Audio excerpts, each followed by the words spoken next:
मैंने आज राजस्थानी अटायर पहना है। थोड़ी देर में आपको बताऊंगी। हमने एक समारोह आयोजन रखा है तो उसमें मिलते हैं, चलते हैं। मॉर्निंग, सुबह के 5 बज चुके हैं।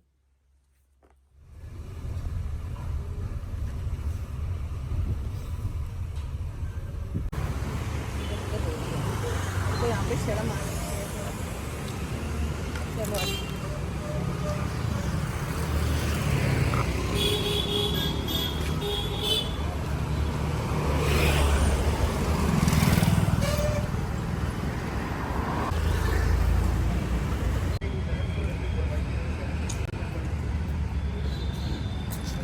चलो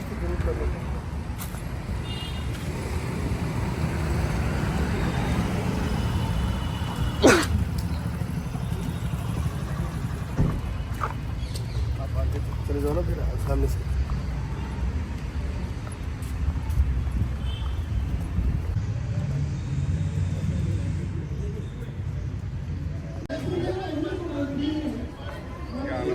भाई साहब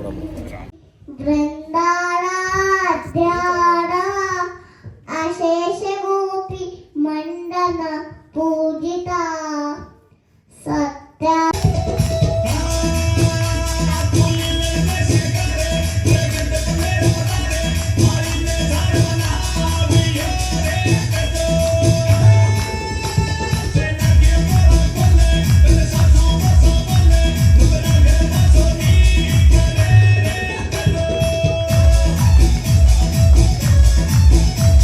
जिम्मेदारी को बढ़ाने के लिए, मजबूत करने के लिए जुड़े हैं। जाट सशक्तिकरण के लिए। जाट इतिहास हमेशा स्वाभिमान, साहस और संघर्ष का इतिहास रहा है।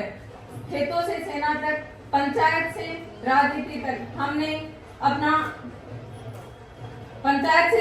तक हमने मेहनत, ईमानदारी और दृढ़ निश्चय से अपनी जगह बनाई है। हम सब आज अगर ये आयोजित कर पा रहे हैं तो हमारी पूर्वजों की मेहनत की वजह से है, न कि किसी संयोग और तकदीर की वजह से। लेकिन आज का प्रश्न ये नहीं है कि हमने क्या हासिल किया है।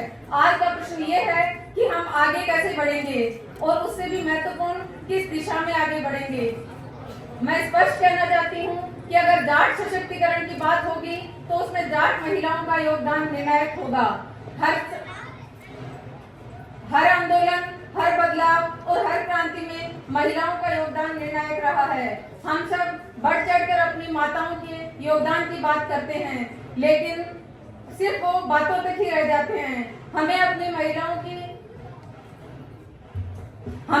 माताओं की बात सिर्फ बातों में हमें अपनी औरतों की बातें सिर्फ बातों और मिसालों तक मौजूद नहीं रहनी चाहिए, बल्कि इस मंच के, इस समुदाय के निर्णयों के आदि अधिकारी होनी चाहिए। हमें ईमानदारी से अपने आप से ये प्रश्न पूछना होगा कि क्या हम अपनी महिलाओं से सच में बोलने का मौका देते हैं? क्या हम उनके विचारों को उतनी ही गंभीरता से सुनते हैं जितने कि पुरुषों के? क्या हम अपनी परंपराओं को सम्मान के साथ देखते हुए उनमें सुधार की गुंजाइश को मानते हैं? ऐसे सवाल पूछ के और उन पे विचार करके ही हम क्रिटिकल सेल्फ रिफ्लेक्शन की ओर बढ़ पाएंगे। कोई भी समुदाय तब तक सच में सार्थक नहीं होता जब तक कि वो खुद से कठिन प्रश्न पूछने की हिम्मत ना रखता हो। इस चीज का उदाहरण हमारे लीडर्स हमें दे चुके हैं। मैं विशेष तौर पे स्वामी इंद्रवेश की बात करना चाहूंगी। 1937 में स्वामी इंद्रवेश ने झज्जर को अपनी कर्म भूमि माना, क्योंकि उनका मानना था कि वो जाटों के हिसाब से सबसे पिछड़ा हुआ इलाका था। उधर से उन्होंने ब्राह्मणवाद, इलिटरेसी और महिलाओं पे होने वाली जाति के खिलाफ आवाज उठाई थी। वे इतने ही सीमित नहीं रहे थे। बहुत कम लोग याद करते हैं कि 1987 में वे दिल्ली से दियोराला मार्च में निकले थे, क्योंकि वहां पे एक राजपूत विधवा रूप कंवर को जबरदस्ती सती प्रथा के अंदर जलाया गया था। इसके बाद राजीव गांधी सरकार ने सती प्रथा पे रोक लगाते हुए सेंटर में एक कानून निकाला था।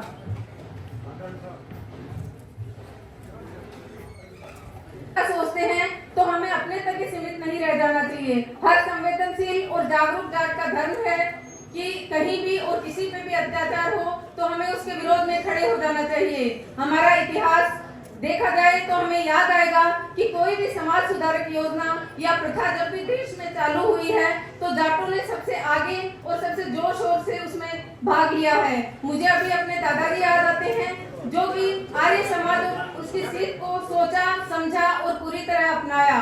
उनका अपने जीवन में अंधविश्वास और नाविश्वास दोनों की कोई जगह नहीं थी। वे रोज रामायण पढ़ते थे और हिंदू धर्म की अगर कोई ब्राह्मणवादी या अत्याचारी नीति है तो उसको अस्वीकार करते थे। हमारे पास का सही मूल्यांकन ही हमें फ्यूचर का ब्लूप्रिंट दे सकता है और इस ब्लूप्रिंट में सबको शामिल होना चाहिए। हमने जाट महासभा आयोजित की है तो मैं श्री होशियार सिंह ठाकरान जी और उनके विचारों को याद करना चाहूंगी।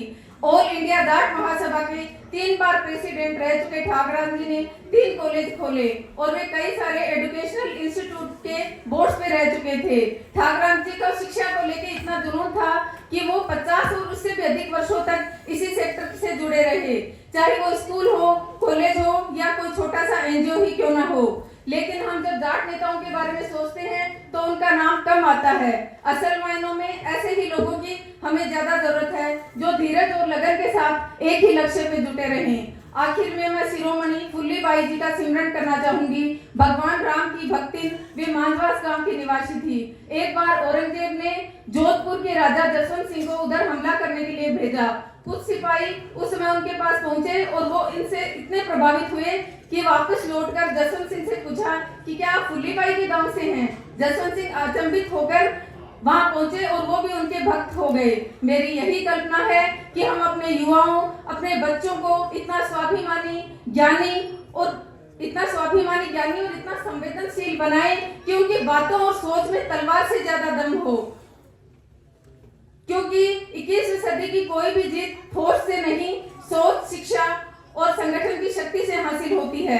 अगर हम अपने इतिहास पर गर्व करते हैं तो हमें अपने वर्तमान की जिम्मेदारी उठानी होगी। आज का मंच सिर्फ गौरव का मंच नहीं, ये प्रतिज्ञा का मंच हो। प्रतिज्ञा कि हम अपनी अगली पीढ़ी को और अधिक सक्षम बनाएंगे। प्रतिज्ञा कि हम अन्याय के सामने चुप नहीं बैठेंगे, चाहे वो अपने घर में हो या किसी और के। प्रतिज्ञा कि हम शिक्षा, संवेदनशीलता और संगठन को अपना सबसे बड़ा हथियार बनाएंगे। और इसी के साथ मैं आप सबको धन्यवाद देना चाहूंगी मुझे ये मंच देने के लिए। जय हिंद, जय जाट समाज।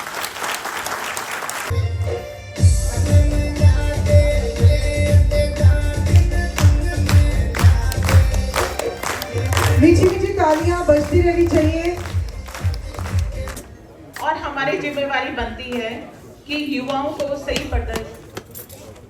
दिशा प्रदान की जाए। ज्यादा कुचलू नहीं। मैं डॉक्टर राजेश गिल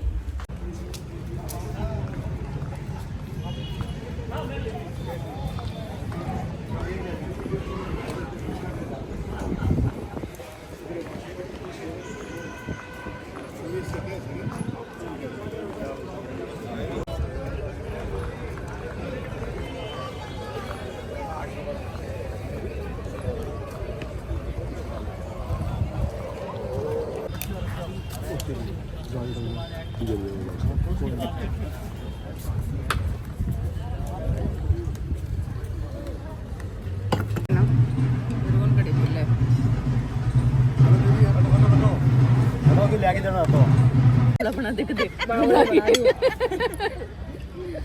बावड़ा घूमना कितना तक रही है मेरे को और हो जाता। अच्छा क्या कर रहे आप बताना मेरे को क्या क्या कर रहे संतोष है। नंबर दे दो, मैं बता दूंगी बात। फोन पे बताइए सीक्रेट।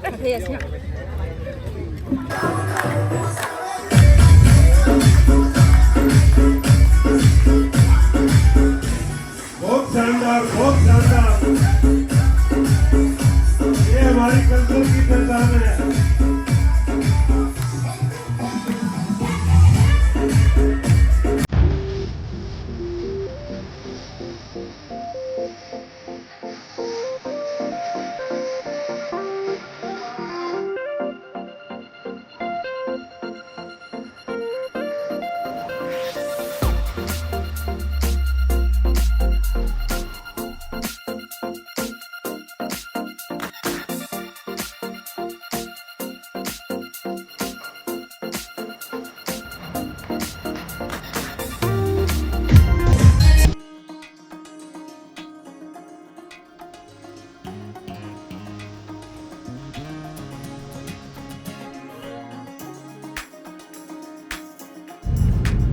आपस में एक ना इकट्ठी हो गए कहीं से लेना बड़ा अच्छा लगेगा।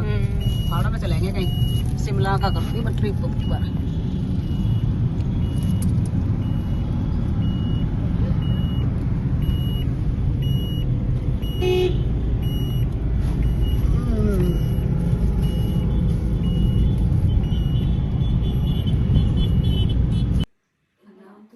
ललिता नाम हो एक को कुछ और नाम मेरा होना नहीं मैं बहुत उनको थोड़ी और जोर घूमने डाल दिया ना